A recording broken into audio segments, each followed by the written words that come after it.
ఇవి ఈ రెండు చెంబులు కూడా సేమ్ డిజైన్తో ఇవి ఆల్మోస్ట్ 123 గ్రామ్స్ వచ్చినాయండి.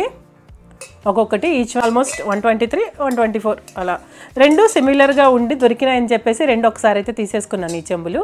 ఇవి కూడా మనం వ్రతాలకి వాటికి ఇవి ఎక్కువగా వ్రతాలు చేసినప్పుడు నేను బయటకు తీస్తూ ఉంటాను. బట్ ఇవి కూడా చాలా సాలిడ్గా ఉంటాయి, బాగుంటాయి కూడా. నాకేంటంటే చెంబులు 9 కోసం చూస్తున్నాను, సిమిలర్గా ఉంటాయి, ఇంకా చూడడానికి అందంగా అనిపిస్తుంది కదా త్రినాథస్వామి పూజ, అందుకని వాటి కోసం చూస్తున్నాను అనమాట. అలాగే ఈ అష్టకలశ చెంబు ఇది నేను మ్యాక్సిమం అన్ని పూజలు వ్రతాలకి నా ఫస్ట్ అష్టకలశ చెంబు అండి. నేను వైభవలక్ష్మి వ్రతం స్టార్ట్ చేసిన తర్వాత కొనుక్కున్న అష్టకలశ చెంబు అనమాట ఇది.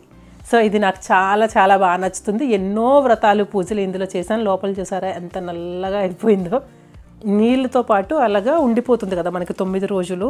కలసంకి ఇది ఎక్కువ వాడుతూ ఉంటాను. ఇది దుబాయ్ అన్ని తిరిగి వచ్చింది. దుబాయ్లో ఇంకొక అష్టకలశ చెంబు చిన్నది పెట్టుకున్నాను అనమాట, అష్టలక్ష్మి